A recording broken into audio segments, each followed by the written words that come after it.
What's going on, everybody? I'm Steven and this is Build Brothers, and today we're going to knock out the brakes on the Mustang. I noticed the rotors were a little bit grooved and the pads didn't seem to have much life left on them, so I figured let's go ahead and upgrade a little bit. We're not going to do just a basic, OEM kind. We're not going to do some cheap auto parts store one, but we're also not going to go too crazy because realistically I'm not going to be hitting a track. So try to do some research and find out what's good out there that's not crazy expensive. So here's what I went with. I think it's pretty good. So here's what we got. This is the PowerStop Evolution set. So the brake pads themselves are ceramic. So we got, just your basic ceramic pads. So it's from PowerStop. So not much to see here. They're pretty much standard ceramic pads, which means they'll be low dust, should be good stopping power. Even gives a little diagram there. It says that's your brake-in stuff. So, and then I went with a coated rotor because then you don't have the corrosion and stuff. You notice a lot of rotors get in the center, you'll see them all rusty and nasty looking. The downside of something like this is you have to break them in properly, so you have to do like high-speed stops and stuff like that just to get them so they're seated correctly, because it has to wear off the coating off the actual rotor part where the brake pads hit. So I bought all four of these. I bought front pads, front rotors, rear pads, and what I'm going to do for this video, just so it's not too crazy long, I'm going to go ahead and do it in normal speed for one of the spots, and then I'm going to go ahead and do the rest either off camera or super high speed for you guys, just to make it quick. That way if you're trying to learn, you can watch the first one, you'll know how to do it, and then the rest will just be a quick, and then I'll do a walk around to show you what it looks like before and after. So I'm going to go out there now, show you what it's like before, and then we'll throw these on and you'll see the difference. So let's get to it. Alright, here we are. So let's take a look and see how bad they are. So you can see, not sure how good the focus is there, but you might be able to see the grooves. I mean, there's rust because it's been sitting for a while, but this is the one that I'm going to start with. So now we'll take a look up here at the front. Same thing. There's a good amount of groove going on there, good amount of rust. Swing around here. This one's pretty bad. And then we'll go to the front. And yeah. So it should look pretty good once we get it done. So let's get started. Alright, the first thing you want to do is you want to block the wheels. Now, my driveway is tilted, slanted, but even if it's flat, you want to make sure you put something in front of the wheels that you're not doing, because when you're doing brakes, you're going to have to lift the car off the ground, and if it were to, for some reason, roll, it could come off the jack stands, which you don't want to happen, obviously. You want to use jack stands in addition to the jack. They're more stable. A jack is on wheels. Jack stand has 4 points of contact with the ground, so it's more stable. And then what I like to do is I just simply use a brick, and I put it in front of the wheels that I'm not doing, or behind the wheels, so that if it were to roll, this would stop it or help stop it. Another good idea is not to be under the car while you're doing this. You shouldn't have to. So I'm going to go ahead and do that now, and then we'll get started.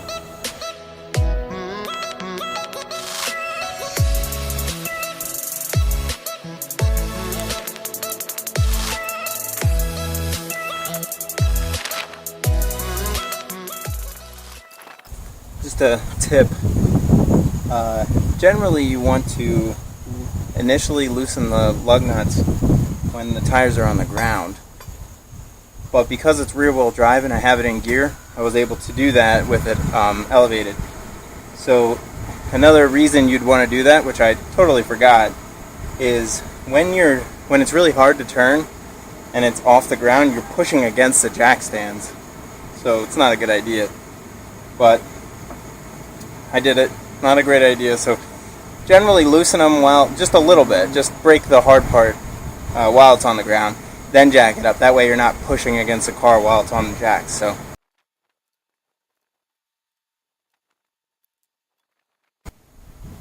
Alright, now we can take a closer look at these rotors. Now you can clearly see a lot of rust on them. They're obviously not a coated type, I don't think. So the game plan here is going to be loosen the caliper, which will require us to take off these two bolts. I think that's it. I haven't taken these off yet, so I'm not sure. And then you pop those off, and what you'll be able to do then is pull the brake pads off and then pull the rotor off. So it shouldn't be too rough. We'll have to figure out what size wrenches we need for that, and then we'll go ahead and do it.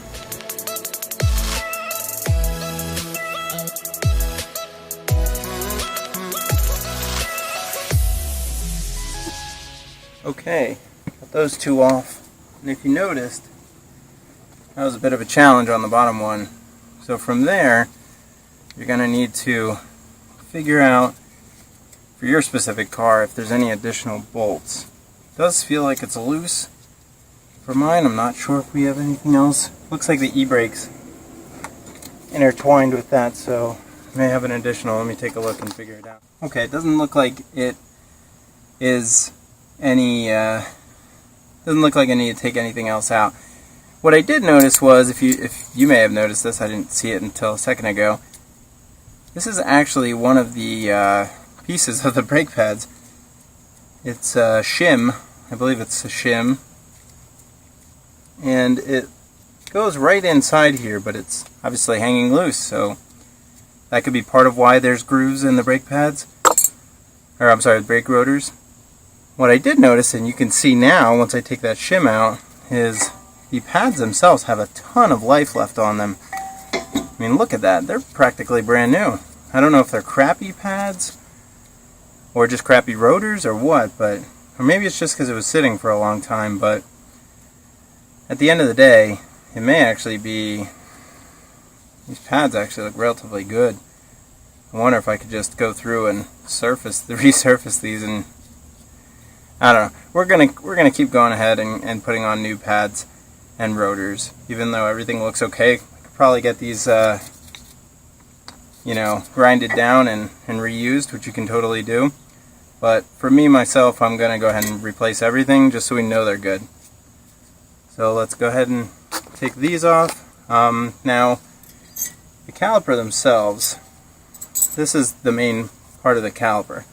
This is good. One thing you want to note is when you're taking this off, you're going to have to kind of suspend this somehow if you're not replacing it. But if you look back here, you should be able to see this on the camera, you'll notice there's lines in the brake lines, and there's a reason for that. You want to kind of keep them straight.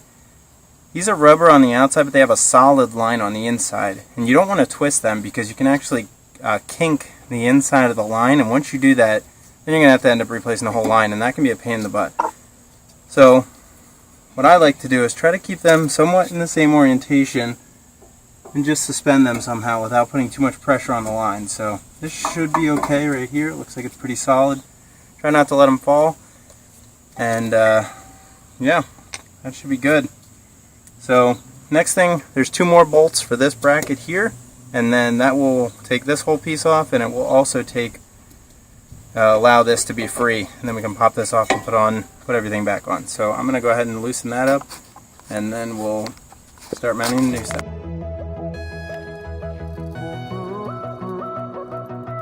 Alright, I just finished removing those two bolts. I wanted to give you a note. If you're doing this on the 05 to 09 Mustang, I ended up using these wrenches, the ability to not have to take it off, so you can, you know, that's great. That's a very useful, because the top bolt for both the mount right here and the caliper itself were really tight against something else, and my full size wrench couldn't fit. It was hitting stuff. So using this in both the 15mm and the 13mm were, you know, an amazing thing to have at that point. So with that off, that just took 2 bolts, and then this guy popped off. Then I was able to, it looks like they put on some sort of locking lock washer here, which is going to require me to kind of pry that out with a screwdriver. I don't know if you can see that down there. It's right here. So I'm going to go ahead and have to pop that off. I've never actually seen that before. So I'm going to put that back on when I put the new ones on. I don't know if that's an OEM thing to do, but we're going to go ahead and do that, and then we'll go ahead and put the new ones on. So let me go get a screwdriver.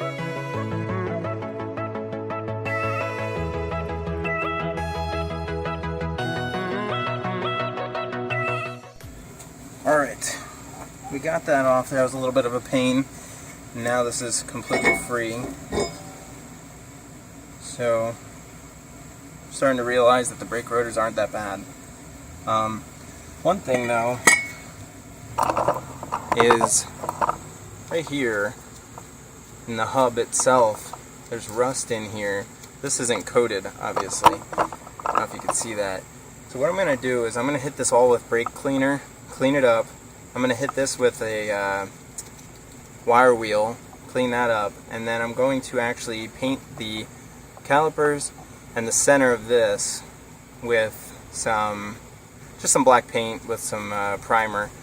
Not to make it look good, although I think it will look better, but more so just to stop the surface rust from coming back. So let's go ahead and get this cleaned up, and then we'll prep it to paint.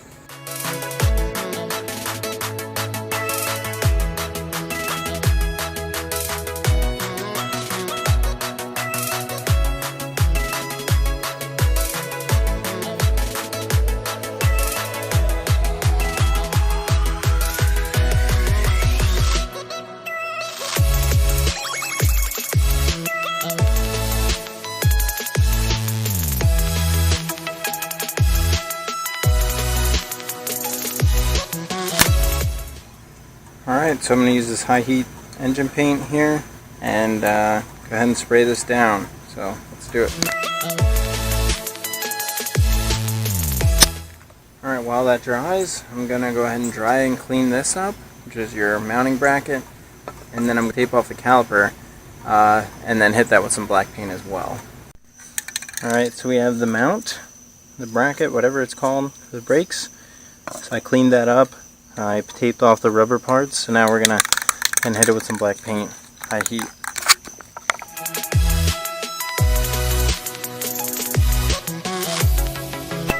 Alright, we're going to let that dry, and then now we're going to go tape off the caliper. It's really dark over there, so I'm just going to go ahead and do it off camera because you won't be able to see anyway, and then we'll get some light and finish the rest of the brakes.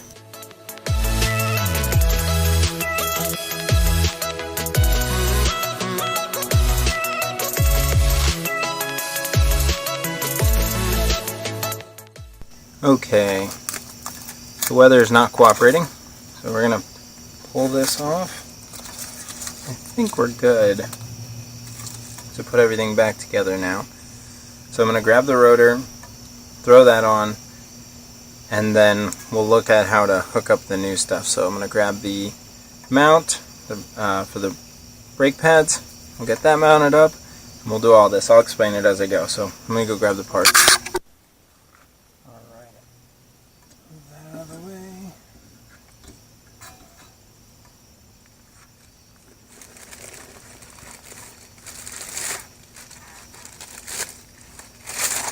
One thing to note, you don't want to touch the brake pads or the rotors too much, and if you do, you need to clean them.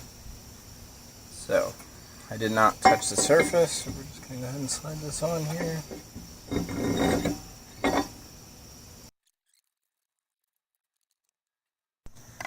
Alright, it's a new day. Still kind of ugly out here, but I broke down and I got the tool, which is this guy.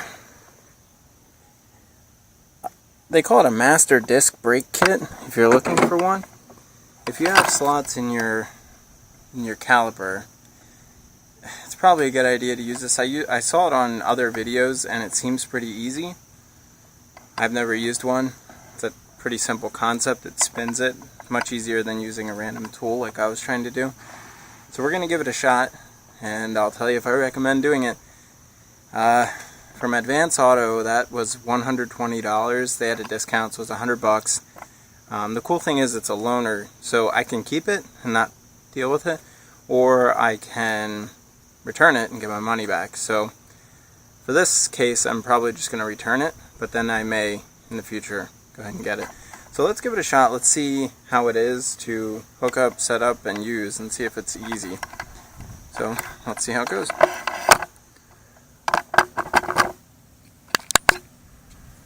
Make sure you guys can see what I'm doing.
So for the record, you always want to tighten in a star pattern. So if you tighten here, you want to tighten here, then cut across, and then across and across. And the reason for that is you don't want to tighten one side because the wheel could actually get crooked, get torqued on crooked, and either damage the wheels, damage the what are they called, studs, I guess, the bolts going in. And you don't want to do that. So safest way to do it is to tighten it down. And another thing is you don't want to go cranking on this too much while it's on the lift or on the jack. So the best way to do it is get it firm while it's up, and then when you feel like it's firm, then lower it just enough so the tire's touching the ground. And when you do that, then it'll be tight enough that, or it'll have enough traction with the ground so that you can tighten it really hard. And if you notice it spinning, like you're spinning the wheel, then you want to lower it a little bit more. But it's best to do that while it's on the ground because you won't be pulling it off the jack stand. So I'm going to go ahead and make this a little bit tighter. I'm going to lower it a little, tighten it up completely, and take it off. And then we'll check it out.